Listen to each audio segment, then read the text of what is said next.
Welcome to the Ro&Dash podcast. I'm Ro. This is Dash. And today's topic It's equity and equality, or equality and equity. so equality versus equity. Mm-hmm. So some of the different topics that we're going to focus on are education, workplace, household, parenting. So for you, how did education or how did school look like for you? I think my schooling was relatively good as far as education-wise. I went to a Catholic school in my younger years, so I was giving the best that was available at that time.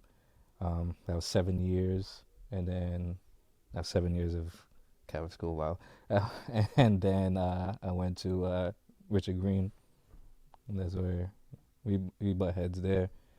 And Richard Green wasn't bad. I do recall how Richard Green was. Richard Green was terrible. All right, so I'm in the educational system. Yeah. And I'm from a student wise, I would say that I agree. Like I went to a public school. I had a decent time. Mm-hmm. Same issues that you're gonna find in any public school. Lack of resources. Mm-hmm. But you had, Was it consistent? Like what lack of resources? How? so I would consistently find textbooks that were already written in. Okay. Stuff like that. Yeah. But that's something that you'll see in all inner city public schools and stuff like that. So, when I say that regular run of the mill or things that you normally see in a public school, those are some of the things I'm talking about. Okay, gotcha. We're in an age where everything is digital. Mm-hmm. Everything's utilizing iPads and MacBooks and stuff like that. And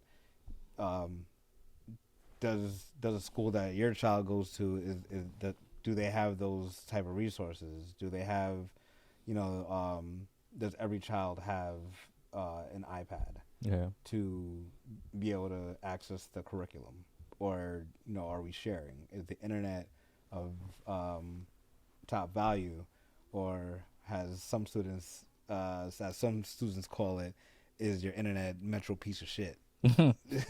So being an educator, do you feel that's the case is it based on the what did you say, the inner city schools, or the inner city schools?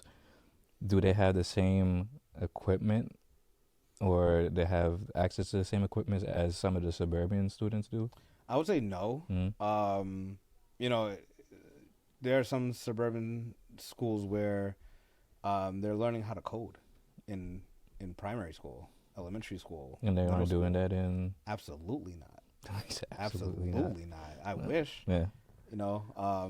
I've done after schools where I've taught students on how to create and maintain their own business, how to press shirts and stuff like that. But that's an after school program where it's not necessary. Okay. They may have time for that in the curriculum in a suburban school. So what does that look like for you? The equality and the equity look like for you as a educator? I think that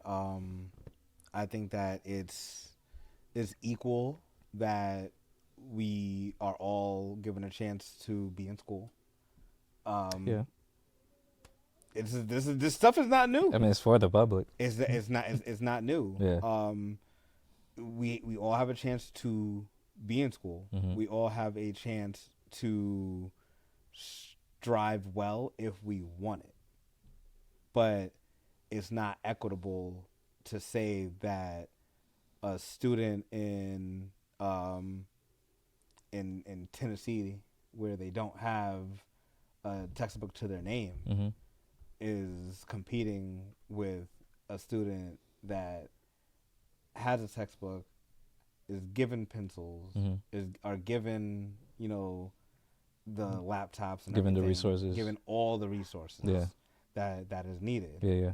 But it's different.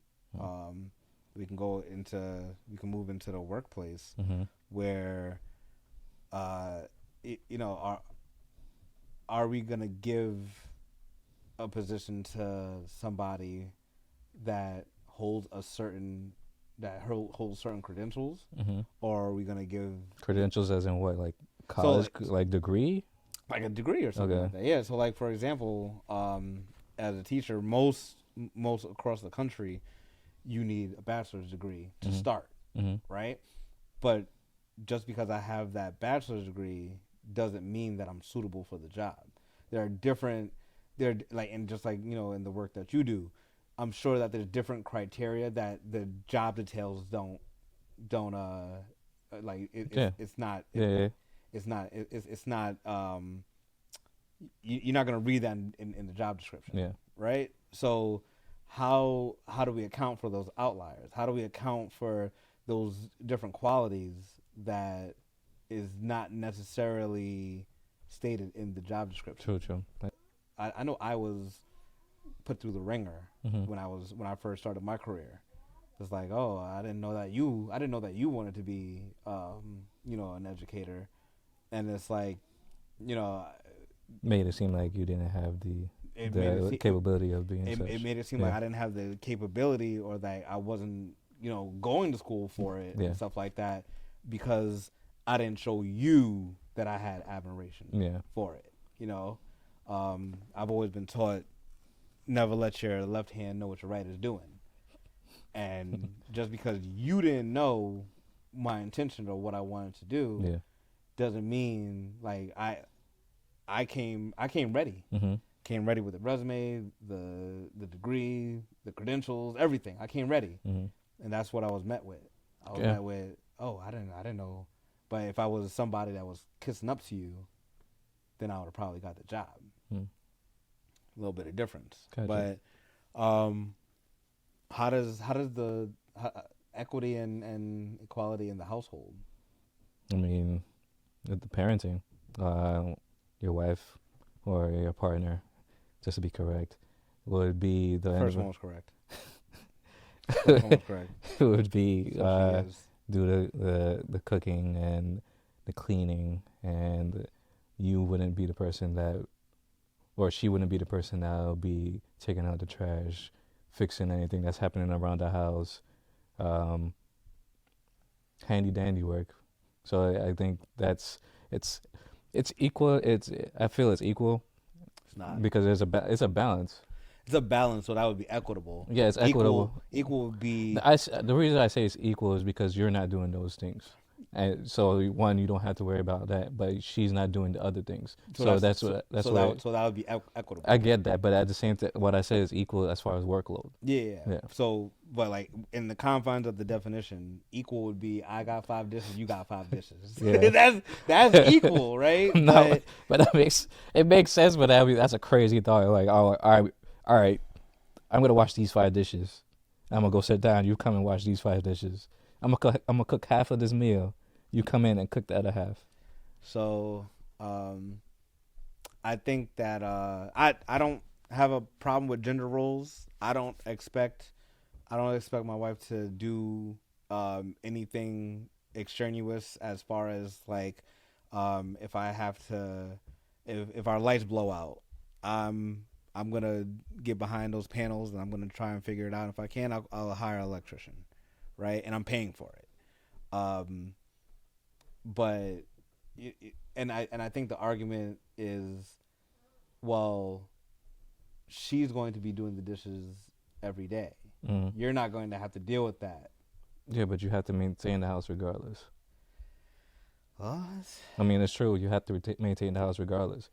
If something was to go wrong, it's not her. In any instance, she would call you and be like, "Hey, this is up. All right, I'm gonna come handle it." The amount of different things that I learned being a homeowner, like I was prepped and prepared to own a home, but the amount of things that I had to learn on the go, because like I'd be like 10, 15,000 in the hole right now. Like everything you see here, like I had to learn how to had to learn how to frame. Mm-hmm. I had to learn how to insulate. I had to learn how to, put in floors. I had to learn how to do a lot. So, all of that took time, Mm-hmm. and you become a master at what 10,000 hours. You're a master at a skill after 10,000 hours. So, Allegedly. Allegedly, but Allegedly. After the household, um, you know, we could turn that directly into parenting. So, how how how do you think, in a perfect world? I mean, as far as parenting goes, I think they have the two sides as far as equilibrium. You have the mom that's nurturing, and the father who usually is the person that is the in a perfect household, the person that is the person that does the disciplining, depending on the genders. You said it yourself just there, but that goes directly into the gender roles. Mm-hmm. I don't have a problem with gender roles. Yeah, but it's usually, true, but it's usually seen that way because the father is the stern one that's supposed to be the backbone of the house. Yeah. Yeah, so the father is the one where, all right, well, I told you to do this and you're not doing it. I'm gonna go get your father. Like how many skits there are. Like there's a skit on I Sent to You where the kids are trying to go to they're trying to go to White Castle. So funny. They're trying to go to White Castle, and then they were like, all right, we're gonna take the car. And she's like, she caught them in the middle, and then she called for the father, and he came in. He's the one that comes to do the disciplining. So it was like, all right, the mother's but the mother's the nurturing one, and then the father is called in to reinforce. If she says something and they don't listen, he comes in to reinforce. So that's. That also goes back to education and the workplace, because primary school, middle school, women dominate the teacher market. Okay. Where what is a typical role for a teacher or a female figure is to nurture, right? You need to be able to nurture to teach a child. Yeah. Right. So but then when we get higher, when we get to the high school, when we get to some colleges because you have you have a lot of female professors, but most notably high school, where it's more male teachers. So there's different reasons for that, especially on the employee side. Men we don't want to deal with smaller kids. I don't know. Little bastards, get them out of here. Come on, son. Third grade is the lowest I can go. Yeah. Anything lower than that, I don't think I'm equipped. Gotcha. And as an educator, as a father, as just a male in this space, it takes a lot to be able to say like I can't do that. And because a lot of people will say I can do that, I can handle it. No, because it's too much energy, and it's not and not enough focus.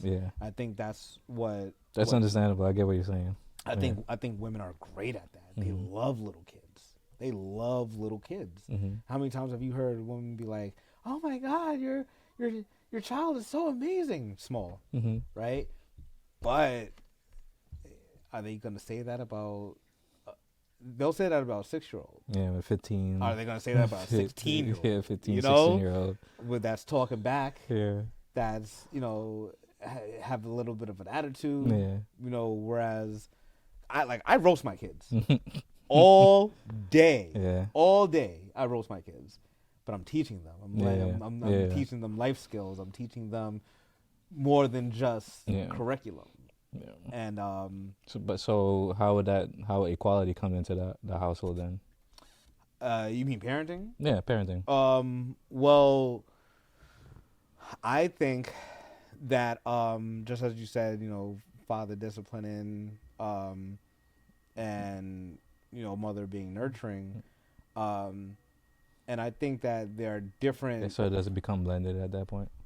It starts to become So the female nurturing and the male being disciplined, that's never going to blend. in my view, it's never going to blend. You know, there are certain things that a mother says that, okay, I'm going to listen to this, or I can get away with this. Whereas the male in the household, I'm not getting away with this. Or like, I know me myself, I'm very rigid. So if like, if I'm saying, yo, you're going to do this, you're going to do that at that time. You know, whereas mom might give them a half an hour of reprieve, and you know, I said this, do this right now. Like, you can stop what you're doing. As soon as you're done, you can get right back to it. But no, you're going to do this right now. And I think that where it starts to blend is the interest. So like, if you're a family that likes video games, like that'll start blending in. Maybe mom likes Zelda. Maybe dad likes Mario, but they're both video games. Maybe you're a movie family. We like going to the movies. And maybe mom wants to watch Ghostbusters, but dad wants to watch King Kong. Right? So that goes into compromise, you know, in a relationship status. But as far as like parenting and it being equitable, then okay, I do these duties, you do these duties, and then when it comes to our interests, we come together. That's when it becomes equal. So, but overall parenting is based off of equability, if that's a word. Yeah. Yeah. All right. So, I mean, I could be completely wrong, but it's worked for me. I mean, I get your point of view. It's understandable, and like I said, it is working for you. So, yeah. You know, but you know, what works for me is not gonna work for everybody else. Yeah. So, yeah. I would just say that as adults, we need to be more understanding of and compromising of other people's capabilities and other people's plights. That's a lot to ask for a lot of people. You can't bend. A lot of people don't know how to bend or fold. It's not folding though. But that's how it is viewed. I think that's because it's kind of like the word submit. Like we like to use these terms and look at them negatively. Like, I mean, but that's because they're associated in negative ways. Okay, so let me give you this example. If my wife says that we're having tacos for dinner, she cooks. She makes the meal. She researches. She seasons. She preps it. She dishes it, and all I have to do is show up. How am I gonna like? So you're submitting to her menu? Yes, It's her menu. It's her menu. Like, she went shopping. Yeah. She seasoned. She did everything. I mean, she did from A to Z. She did everything. And who am I to say I'm not? I don't want this shit. I mean, what they're making this. How? See, but I don't look at. I look at food just for sustainability. Yeah. I don't look at food as a sport. What? Some people look at food as a sport. Like, I need to caramelize this. No, I need sustenance so I can do I can do my job. Yeah. You know? Yeah. So like, I submit to what she's preparing. To what she's preparing. Right. I have no problem with that. Yeah. When it comes to household, listen, I think that wall needs to be blue, and I think that wall, I think we need to have this picture frame in black. I'm going to use command strips instead of drilling a hole. I'm going to call the electrician and make sure that all of this stuff is wired into one outlet, because I don't want to have to go flip every single outlet to turn off every single light. That doesn't make sense. She submits. She's like, okay. All right. Okay. All right. Okay. Again, it works for me. Might not work for everyone else. Yeah. So I'm not saying that my way is the gospel. No. Absolutely not. There's multiple ways of doing the same thing. But yeah. All right. Equity versus equality. What you guys think? Let us know down in the comment section. At least our version of it. If you enjoyed this conversation, make sure you like, share, subscribe, tell a friend to tell a friend. To tell more friends. And let's get these conversations going. This one was, a little outdoors. We've been doing NBA basketball, anime, Invincibles, and stuff like that. Step out the circle just a little bit. Just a little bit. But hit that notification bell as well so you can get our next conversations. But peace.